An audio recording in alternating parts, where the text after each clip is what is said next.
뉴스탑10이 꼽은 3위 얘기부터 먼저 시작을 해보겠습니다. 추미애 장관 아들 특혜 의혹 폭로의 중심에 있는 이철원 예비역 대령이 오늘 직접 나섰습니다.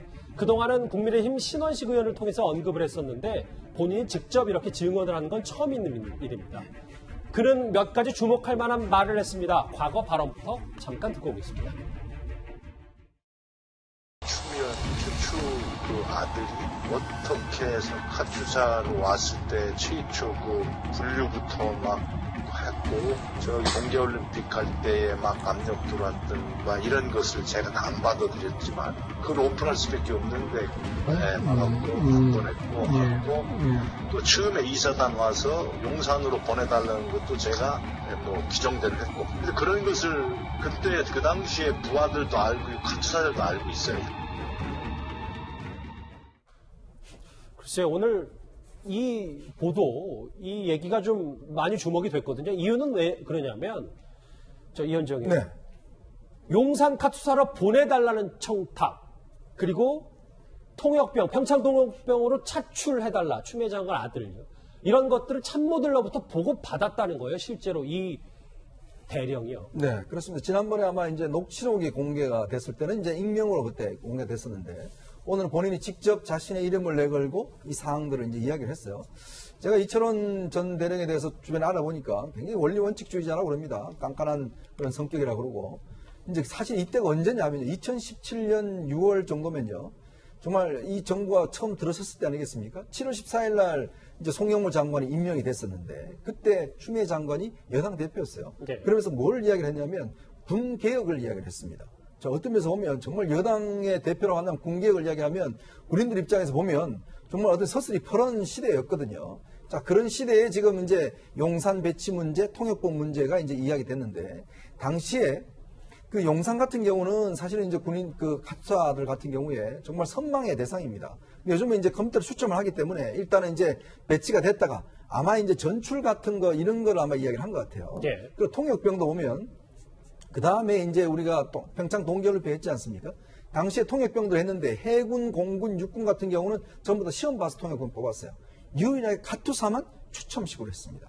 근데 그 한 이유가 뭐냐면 지금 이철원 전 대령에 따르면 결국은 당시 워낙 민원이 많아서 본인이 도저히 안 되겠다 싶어서 그냥 추첨으로 해라는 거 해서 그렇게 했다는 거 아니겠습니까? 이제 그런 것이고 그 다음에 이제 이런 그 민원 자체가 본인한테는 직접 오지는 않았다는 거예요. 그러니까 본인의 어떤 밑에 있는 부하들을 통해서 이렇게 어떤 면에서 보면 이제 보내달라는 그런 비난, 청탁이 많이 왔는데 예. 본인이 일체 이제 이것에 대해서 듣지 않았다는 것이거든요. 이제 그렇기 때문에 아마 이제 이 대령이 자기의 어떤 이름을 걸고 직접 이제 어떤 등장을 했고 왜냐하면 최근에 지금 추미애 장관 측에서 이 대령을 이제 고발을 했습니다. 지난번에 뭐 부모들 앞에서 하지 마라, 청탁하지 마라 이런 이야기를 하는 것 자체가 허위다라는 이유로 해서 지금 고발한 상황이거든요. 그렇죠. 아마 그래서 본인도 이제 본인이 직접 뭔가 밝힐 수밖에 없는 상황이 됐다 이런 판단을 한 게 아닌가 싶습니다. 이름 석자 이철원 예비역 대령 걸고 지금 입장을 낸 거기 때문에 오늘 직접이요. 근데 구자욱 차장. 네. 참모들로부터 통역병이라든지 용산 카투사 전출 문제, 청탁도 보고를 받았다라고 증언하면서 네. 하나 덧붙였던 게 최종 지훈으로서 침묵하기에는 마음이 불편했지만 현역인 부하들에게 불이익이 생길까 봐 지켜만 보고 있었다. 그리고 당시에도 여러 문제가 발생할 우려까지 전했다라는 것까지 지금 덧붙였습니다. 네. 그러니까 이제 이것이 뭐 진실 공방으로 지금 흐르고 있지 않습니까? 진실 공방뿐만 아니라 지금 고발로 인해서 이제 검찰 수사까지 앞두고 있는 상황입니다. 그러다 보니까 더 이상 침묵해서는 어떻게 보면 이제 그 논란의 중심에만 서 있을 뿐 이 사실관계를 좀 바로잡을 필요가 있다라고 본인이 좀 느낀 것 같습니다. 그러니까 익명으로 제보를 하는 것과 예. 본인의 이름과 얼굴을 공개하면서 이 증언하는 것은 이 책임의 무게가 다르거든요. 그러니까 본인이 자신의 신분을 밝히면서까지 저렇게 얘기를 한 것으로 봤을 때는 뭔가 지금 국면에서는 이 진실을 명확히 할 필요가 있겠구나라고 이제 결심을 한 것 같습니다. 물론 그것에 대한 진위 여부는 앞으로 이제 검찰 수사를 통해서 이 증거에 입각해서 가려지겠지만 지금까지 나온 정황으로 보면 이철원 대령이 자신의 명예를 이렇게 훼손하면서까지 과연 누군가를 보호하거나 거짓말을 할까라는 의구심이 드는 것이 사실입니다. 그런데 민주당은 이렇게 청탁전화 여러 번 보고받았다라고 말한 이철원 대령에 대해서 의구심을 보이고 있습니다. 바로 국민의힘 신원식 의원의 과거 최측근이었다는 겁니다. 국민의힘에서 이 문제를 가지고 녹취록이라고 하는 걸 가지고 흔들었습니다. 그 녹취록 내용이 신원식 의원의 군대 부하예요. 10수년 동안 같이 함께했던 부하입니다. 그 부하가 가짜 허위 사실을 폭로한 거를 녹취록이라고 흔들어낸 겁니다. 김종민 의원의 저 주장, 그러니까 최측근이었으니까 이걸 좀 입을 맞춰서 오히려 정치적으로 제보를 한 거 아니냐라는 말에 오늘 본인은 신의원식 의원과 3개월을 같이 근무했다. 30년이 넘는 군생활 가운데 같이 근무한 수백 명 중에 한 분이다. 이렇게 일축을 했습니다. 그러니까 뭐 저거는 접근의 차이라고 봐요. 무슨 말이냐면 이철원 지금 예비역 대령은 뭐라고 얘기하는 거냐면 3, 4단에서 함께 했던 기간이 3개월이라는 얘기예요. 그러니까 신원식 지금 의원이 그 당시 사단장이었고 본인은 참모장이었거든요. 사단장과 참모장은 친할 수밖에 없어요. 그거는 뭐 저도 군생활을 했습니다만 뭐 친근할 수밖에 없는 게 3개월 동안 같이 했다는 것이고요.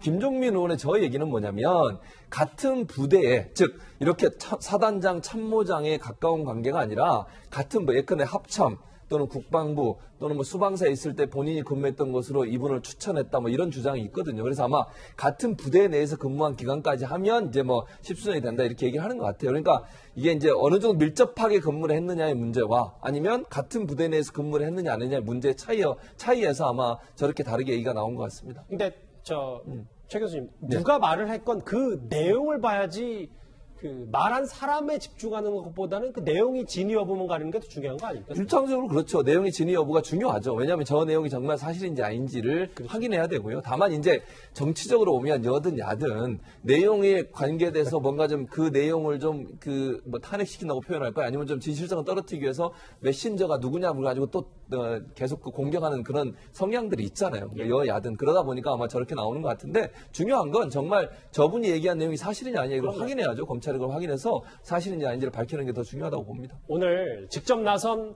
이철원 대령입니다. 이 오늘 입장문에 이목이 쏠리는 건요.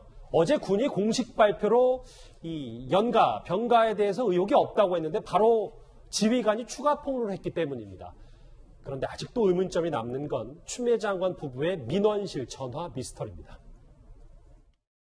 최근 추미애 법무부 장관 아들 서무 씨의 특혜 휴가 논란을 보면서 조선시대 군정군론의 데자뷰가 벌어지고 있다. 뭐 저는 그렇게 생각을 합니다. 지금 휴가는 23일 총 나갔는데요. 19일이 병가입니다. 1, 2차. 병가를 나가려면 군의관 소견서부터 필요한데 그 서류도 없고 휴가 기록도 없습니다. 승인을 했는데 서류상에 그런 것들이 안 남겨져 가지고 뭐 행정 절차상의 오류나 이런 것들은 있을 수 있다고 봅니다. 간부가 면담 일치, 그 상담 일치 이런 데는 기록이 되어 있는 것으로 제가 확인을 했습니다. 어제 이 휴가 과정에서 별 문제가 없다고 국방부가 공식 발표를 했기 때문에 꽤 시간이 길어졌다가 얘기하긴 했지만 김근식 교수님 그 해명을 받아들이려면 그 민원실 전화 온 사람이 추 장관 본인인지 남편인지 정도는 국방부가 밝혀줘야 의혹이 좀 해소가 되는 거 아닙니까? 그렇죠. 아까 이야기 나왔던 것처럼 국방부가 문제가 없고 특혜가 아니었다, 절차상 정당한 것이었다라고 지금 주장을 하고 있는데 그러려면 실제로 아들 병가 연장과 관련된 아들의 부모의 이 청탁 아니면 민원의 전화 그 상황에 대해서 자료를 내놔야 되는데 자료는 지금 없다는 거 아니겠습니까? 그렇죠. 그리고 실제로 면담 기록이라는 그 컴퓨터 입력만 돼 있다는 것이지 휴가와 관련된 명령서 그다음에 휴가와 관련된 관련 소견서라든지 진단서 같은 게 지금 전혀 실종된 상태예요. 사실은 아까 정경두 장관도 나와서 행정상 좀 미숙한 게 있었다라고 인정을 했습니다만 그 정도가 아니라 현직 법무장관의 아들의 특혜 비리와 관련된 의혹을 수사하고 있는데 그런 자료가 부실하게 지금 관리가 됐거나 아니면 누가 고의적으로 은폐했던 간에 결과적으로 국방부에 사실은 문제의 책임이 있는 거거든요. 그렇다고 한다면 이런 책임을 져야 될 국방부가 자기의 책임을 먼저 인정하는 게 필요한데 그런 이야기는 전혀 없이 어저께 장문의 입장문을 내서 문제가 전혀 없고 국방부의 시행령과 훈령과 규정에 따라서 이것은 충분히 할 수 있는 이야기고 전화로 연장을 신청할 수 있고 구두로 승인할 수 있고 입원이 아닌 경우에는 뭐 요양심의를 안 받아도 된다는 식으로 굉장히 하늘나라 군대와 같은 이야기를 계속 하고 있었거든요. 저는 그러면서 보면 여전히 국방부도 자기의 잘못부터 인정하고 잘못을 찾아보는 자기 성찰의 자세가 아니라 모든 책임을 떠넘기거나 아니면 추미애 장관 아들과는 전혀 문제가 없다고 하는 진짜 철벽의 방어를 치는 게 아닌가 이런 의심을 좀 갖게 됩니다. 말 빼고 있다 이런 말씀입니까? 이현정 의원님. 네. 그래서 야당의 시각은 국방부가 문제없다고 분명 발표했지만 그렇다고 1차 병갈 마지막 날에 보좌관도 나서고 부모도 나서서 병가 연장을 추진하는 게 병가 연장 나서 이게 정상적인 절차냐? 그럼 이게 문제가 없는 거냐? 뭐 이 논리를 펴고 있거든요. 국방부가 보니까 어제 국방부 훈령과 육군 규정 등 10가지의 어떤 규정을 들어서 이게 적법하다라고 이야기하고 있어요. 즉 서일병의 휴가는 적법하다라고 이야기를 하고 있는데 제가 한번 의문을 제기를 하겠습니다. 왜냐하면 이 규정이 적법하다는 건지 아니면 서일병의 휴가가 적법하다는 건지 그걸 분명히 알 필요가 있어요. 자, 서일병의 휴가가 적법하다라면 그 서일병이 제시했던 병원 기록, 그러니까 명령서 다 공개를 해야 됩니다. 자, 그게 나와야 적법하다 이야기하지 않겠어요? 근데 그거 없다는 거 아닙니까? 그 해만 딱 집어서 없다는 거 아닙니까? 그거 누가 봤습니까? 그 아무도 본 사람이 없어요. 그럼 없는 건 누가 보겠습니까? 국방부 조사관에 봤습니까? 봐야지만이 그게 적법한지 안 한지 알 거 아니에요. 그러니까 휴가를 한 차례 하고 병가를 한 차례 하고 또 연이어서 2차례 하고 그다음 개인 휴가 4일 썼잖아요. 그러면 그 과정에서 그냥 이게 무단으로 쓰면 안 되는 거 아닙니까? 진단서가 있어야 될 거 아닙니까? 그리고 명령서가 있어야 될 거 아닙니까? 그럼 그건 누가 봤을 거 아닙니까? 그러니까 적법하다 이야기를 할 거 아니겠어요? 근데 그 자리에 없다는 거 아니에요. 근데 누가 적법하다고 이야기를 합니까? 저는 그래서 그 모순적이라는 거죠. 뭐냐면 규정은 그렇다 하더라도 문제는 서일병이 적법하다는 것과 규정이 그렇다는 건 다른 차원이라는 이야기입니다. 그건 아직 모른다고 이야기를 해야죠. 적법한지 안 한지 그 기록이 없기 때문에 모른다라고 이야기를 해야지만 국방부의 정확한 답변인데 지금 국방부는 그렇게 이야기를 하고 있는 거고 또 하나는 뭐냐면 자 1차 휴가 끝난 날 보좌관이 전화했다는 거 아니겠습니까? 당사자는 뭐하고 보좌관이 전화를 합니까? 어머니가 또 민원실에 전화했대요. 아니 서일병이 입이 다쳤습니까? 말을 못합니까? 아직 그 추미애 장관 본인인지 남편인지는 아직 그러니까 알려지지 부부가 않았습니다. 전화했다는 건데 그러면 자 성인입니다. 성인이 자기 휴가 문제예요. 그럼 자기가 전화 걸어서 이렇게 아픈데 어떻게 하시면 좋겠습니까? 병장님 선임병장 물어봐야 될 거 아닙니까? 근데 왜 선임병장 그렇게 지금 나이가 27살인 사람 물어보지도 안 하고 엄마 동원하고 엄마 아빠 동원하고 그다음에 보좌관 동원하고 아니 왜 본인은 전화 못하죠? 오죽했으면 당시에 지금 상사가 그 이야기를 했지 않습니까? 앞으로 네가 전화해라. 엄마 아빠한테 부탁하지 말고 세상에 그런 이야기까지 할 정도면 도대체 그러면 당시 제가 이야기했지 않습니까? 2017년 6월 달은 정말 어떤 면에서 보면 새 정부가 들어서서 장관도 없고 정말 추미애 장관이 알겠습니다. 여당의 대표였습니다. 구장처장. 네. 그래서 일각에서 하는 얘기가 지금 군이 입증할 만한 자료조차 없잖아요. 민원실에 누가 전화했는지 어떤 내용으로 그 남편이든 추장관 본인이 됐는지. 그래서 정말 일각에서는 자료를 군이 일부러 은폐한 거 아니냐라는 의혹까지 나오고 있거든요. 그런 의심을 살 수밖에 없는 상황 아닙니까? 왜 다른 자료들은 다 있는데 2017년 병가를 간 카투사 직원들의 휴가 명령서만 없는 겁니까? 이게 군에서 행정 업무를 해보신 분들은 다들 아실 텐데요. 자료 하나하나의 근거 번호를 꼼꼼하게 땁니다. 특히 휴가 나온 그 군인들의 경우에는 휴가 명령서가 없으면 헌병대 불시 검문을 받았을 때 탈영으로 의심받을 수 있기 때문에 반드시 소지해야 되는 소중한 그 문서 중에 하나입니다. 자신의 신분을 입증하고 자신이 휴가 중임을 입증할 수 있는 이 서류이기 때문에 허투루 다루지 않습니다. 그런데 그런 휴가 명령서에 근거가 없다라는 것은 어떻게 보면 그 철두철미했던 군 행정이 굉장히 행정상의 오류라는 말로 그 얼버무리기에는 굉장히 큰 허점이 있구나라는 것을 지금 드러낸 것이고요. 그런데 대부분의 상식적인 그 군을 행정을 경험한 사람들이라면 과연 없어서 없는 것일까? 있는 것을 없다고 하는 것은 아닌가? 또는 있는 것을 시간을 지연시켜서 이 폐기 절차를 시간을 보낸 것이 아닐까? 이런 합리적 의심이 지금 싹 트고 있는 겁니다. 그러니까 해명이 상식에 부합을 해야 되는데 지금은 해명이라고 얘기하는 것들이 대부분 이 추미애 장관의 아들 서 씨에게 유리하게 자꾸 자료가 없어지고 그 보존 연한이 지나가고 이렇게 하다 보니까 특정한 한 사람을 보호하기 위해서 군 행정 자체를 지금 무력화하고 있는 거 아니냐. 군 행정에 대한 국민의 불신을 지금 낳고 있는 거 아니냐. 이런 이 비판이 지금 제기가 되고 있는 상황입니다. 예. 군 출신인 국민의힘 한기호 의원이요. 오늘 국방부의 발표, 어제 나온 공식 발표가 참담하다 이렇게 밝혔습니다. 들어보겠습니다. 국방부 장관이 전화로 휴가 연장이 부당하지 않다고 발표한 것을 보면서 군 출신으로서 정말 참담한 심정입니다. 이와 같이 국방부가 발표한다면 앞으로 예하 지휘관들은 어떻게 하라는 것입니까? 이제 부모들이 수없이 전화로 휴가 연장을 신청하고 또 번복한다면 무엇으로 감당할 것입니까? 비슷한 댓글 한번 제가 읽어보겠습니다. 이제 감기 걸리면 전화를 걸어서 휴가 연장 신청하자.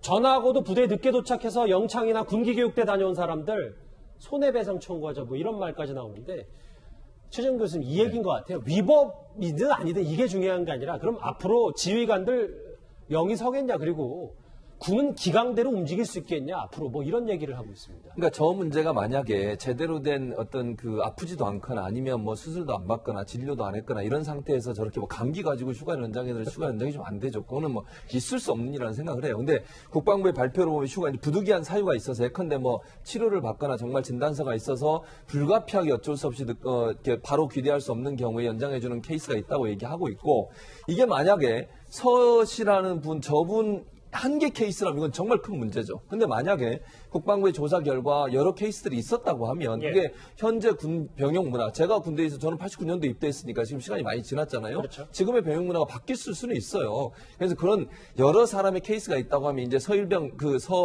서씨 그 개인의 문제라고 보지는 않고요. 다만 이런 문제가 제대로 정착되기 위해 지금 이게 문제가 되고 있잖아요. 국방부 내에서도 규정을 잘 만들어야 된다고 생각을 해요. 예컨대 어느 규정, 어느 정도의 어떤 그 진료 기록서나 아니면 뭐 수술 받았다는 증명서가 있을 때 그러면 전화로도 허용될 수 있는지 하는 부분. 왜냐하면 이게 이제 군 기강 문제나 아니면 현재 군에 근무하고 있거나 이런 분들한테 잘못된 사인을 줄 수도 있는 위험성은 있기 때문에 국방부가 명확하게 규정을 만들어서 이해 가능한 정도의 어떤 규정을 새로 만들 필요도 있다는 생각이 듭니다. 국방부의 침묵, 글쎄요, 논란을 부른 해명 얘기까지 정리를 해봤습니다.